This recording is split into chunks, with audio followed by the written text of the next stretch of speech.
The um, the story starts. I was about 15 or 16 years old, living in Delwood, White Bear Lake. Our family was renting a home on the shores of White Bear Lake, and my neighbor Alex Lindsay and I, you know, 15, 16 years old, hanging out together, and she and I like had played tennis or something, or just kind of played a game. And then we thought, well, what shall we do next? And we got to talking about the house that was next door to us as well. And it was this old house built right on the water, so that it almost like perched out over the water. And it belonged to an old woman, we understood, Mrs. McLaren, who lived in St. Paul, and she rarely came to the home, we understood. Never have met her, never did. So we just thought we'd stroll on down to this house and check it out. And so we got to the front of the house, and we uh, looked at each other, like teenagers will do, kind of give each other sort of a, like, I dare you look. And so we just tried the door, and wouldn't you know, the door opened. So the house was unlocked. And so we looked at each other again and went in to explore. So, and got into the house, and it was one of those houses where all of the furniture was covered with white sheets. And so we sort of wandered around the house and from room to room, just not really disturbing anything, just curious about this place, and kind of amazed that it was unlocked. And anyway, we made it around into the living room, and I think she was ahead of me, or well, one of us said, look. There was in the living room, there was a large like a grand piano with a sheet over it, and there on top of the grand piano was a vase, like a bud vase, with a fresh rose in it. And it, we just like looked at each other and like, did you put that there? And like, both of us were in awe, shock, and a little bit freaked out. So we quickly left the residence, closing the door behind us. And of course, you're 15, 16, you don't tell anybody else about this while we were prowling around. And to this day, it remains a mystery as to how that fresh cut rose appeared on that, in the living room on the piano. And that is sort of my mystery. Thank you, Charlie. We sometimes see impermanence as being final, but that is not an accurate description. In Buddhism, birth and death are part of the same wheel. Impermanence is part of a cycle that guarantees change. Fall becomes winter, winter becomes spring. The house in Charlie's story is not a home. It's like when winter covers its property with white sheets. Seeds are sleeping, trees are dreaming. Charlie was awake to the moment and found unexpected wonder. I would suggest that wonder is embedded into existence. During cycles of change, wonder may be hidden in dark or unexpected places. Now, I'm going to begin with a story that, for me, has the association of an Arthurian fable. The story is called The Prince and the White Horse.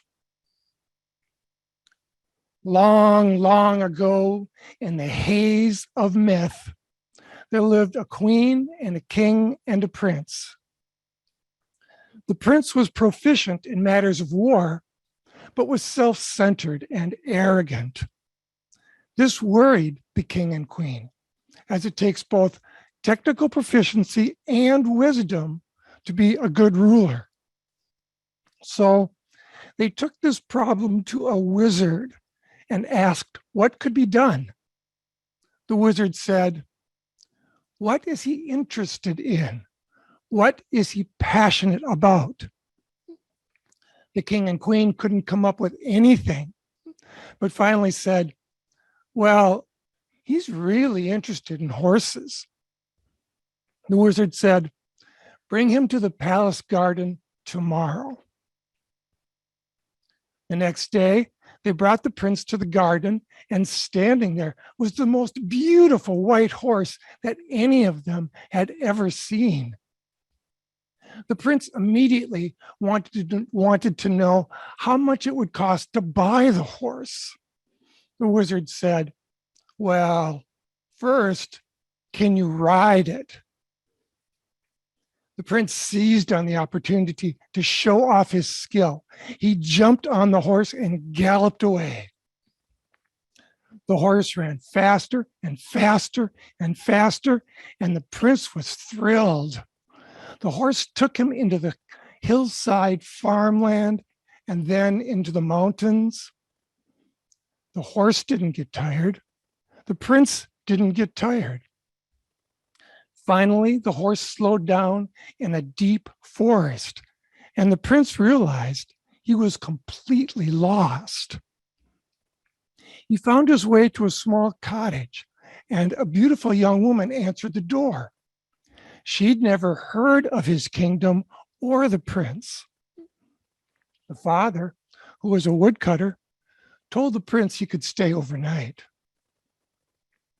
The next morning, the prince traveled about the land, asking everyone he could find if they could tell him how he could get back to the kingdom. But no one had ever heard of the kingdom. This happened day after day after day. Eventually, he started helping the old man with the work.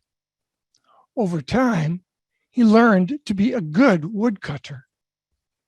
The old man also taught him the ways of the forest.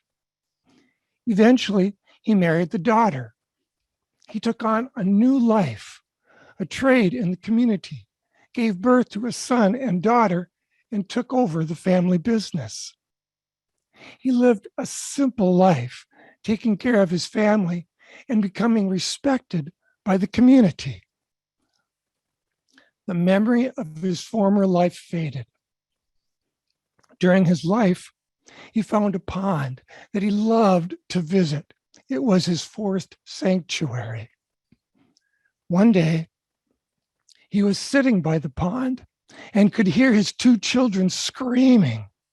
He looked up and saw they were being chased by a tiger. The children jumped into the pond and disappeared. The tiger jumped into the pond and disappeared. His wife, trying to catch up to her children, also jumped into the pond and disappeared. Then his horse ran up to the pond and jumped in and disappeared. In the space of about 2 minutes, everything in his life had vanished. He was shocked by the loss and fell to the ground, crying and crying and crying. Then he felt a hand on his shoulder and looked up into the eyes of his mother, the queen. Looking around, he saw the concern on the faces of others from the court. The horse was standing next to him. The queen told him that he got onto the horse and then just fell to the ground and had been laying there for about 2 to 3 minutes. 3 minutes, cried the prince. No, I had a life. I had a family.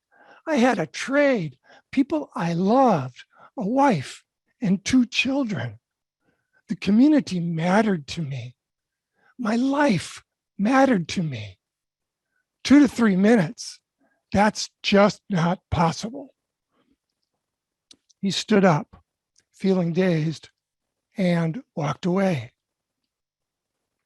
The wizard bowed to the queen, took the horse, and left. The prince was profoundly altered by the loss and by the mystery. He had changed. His heart opened to every moment of his life. After his father, the king, died, he ruled wisely. He was attentive and caring about the welfare of his kingdom. That's the end of the story. Something similar happened to me. I was in my 30s in chronic pain and was adept at lucid dreaming. Lucid dreaming has been verified by science. During a lucid dream, I am aware that I am dreaming and have degrees of agency and determinism with the dream. Some lucid dreams rewrite how I perceive the world.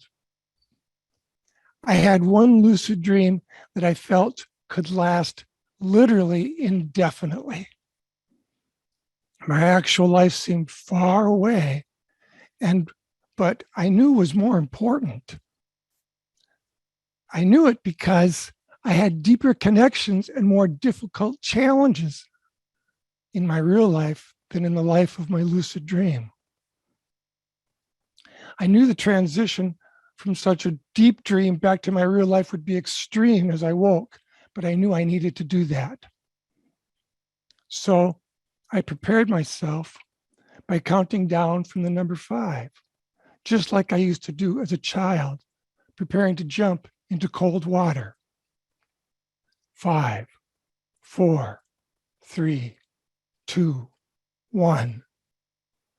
When I opened my eyes, it was as if seeing the room for the first time, and my life seemed wondrous, even with the condition of chronic pain. So here is a basic characteristic of our relationship to wonder.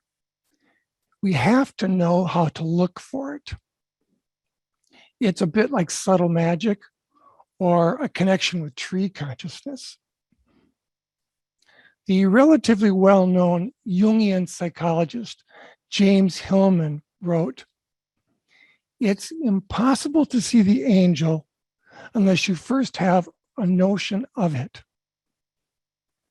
In her poem, Evidence, Mary Oliver writes this line: "Keep some room in your heart for the unimaginable."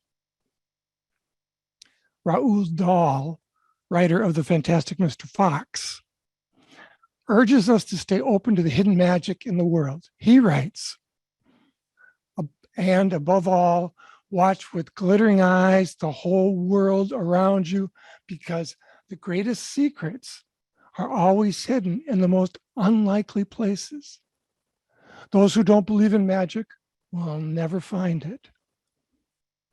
I would add that it takes curiosity to be pleasantly surprised. And it takes suspension of belief to experience something unique, spellbinding, or beyond what you previously believed possible. So, to be fair, no one wants to be crazy. We need structure to navigate our world. If suddenly all the names we gave to streets and places randomly began to change, we would feel lost. But change means that at least a few of our streets will change, even if we don't believe we want them to. And what if there was magic waiting at the end of a newly discovered street? Would we feel strong enough, brave enough to investigate? And what if the looking glass that suddenly became a doorway was the path to a larger view of ourselves? Can we make invitation to the flow of life itself? Of course, there are times when we avoid the possibilities of impermanence because we do not want to experience the possibility that grief could be waiting at the end of that street. Let someone else go there. Impermanence can be their road, not mine. Well, sometimes it's important to be willing to experience that truth. But I'm going to tell a joke in order to delay the bare truth about impermanence. A new business was opening, and one of the owner's friends wanted to send him flowers for the occasion. They arrived at the new business site, and the owner read the card. Rest in peace. The owner was angry and called the florist to complain. After he had told the florist of the obvious mistake and how angry he was, the florist replied, "Sir, I'm really sorry for the mistake, but rather than getting angry, you should imagine this. Somewhere there is a funeral taking place today, and they have flowers with a note saying, 'Congratulations on your new location.'" Humor, I hope that was funny a little. Humor is a nice way to ease into aspects of change that we might find uncomfortable. Here's the bare truth that many in our culture try to avoid or grant us something that happens to others, but not themselves. Eventually, if we live long enough, we lose everything: money, power, fame, success, maybe even our memories. Our looks will diminish. Loved ones will die. Our body will sag in non-Olympian fashion and slowly feel like it's coming unglued. Everything that seems permanent is in truth impermanent and subject to loss. Experience will gradually, or not so gradually, change everything. The bare truth is not a subject of morbid obsession, but an honest tool to motivate us to wake up to everything wonderful. We need clarity or intention to perceive wonder in a world we are told is damaged. Impermanence can inform our choices so that we focus on what's really important. When we take our time, when we stop taking our time for granted, we are more likely to appreciate the shine a moment can bring. When we realize that we don't have forever, our priorities can shift to match what is truly most important. Beyond the bare truth is sacred ground, because right now, in this very moment, you stand on sacred ground, for that which will be lost in the future has not yet been lost right now.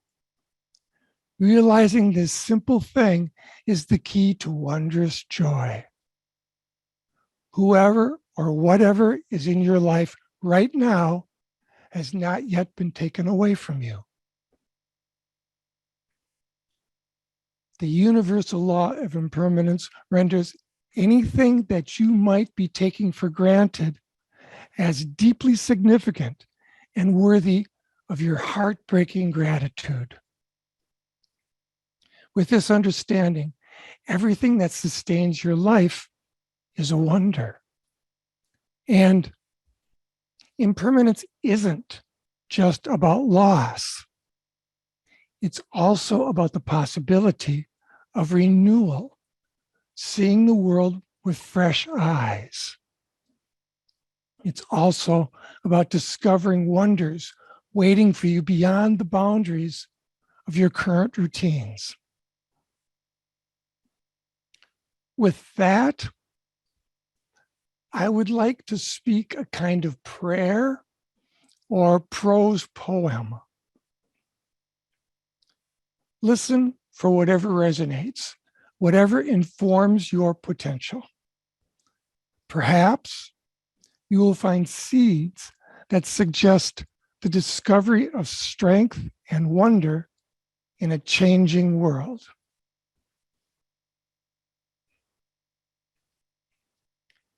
I sing the body electric, this gift of life. I also bow to impermanence, to the nature of change. Thanks to change, I am able to grow and become stronger. I am no longer a child and have been given many years. I am of the nature to age, which is a consequence of time. Thank goodness I can grow.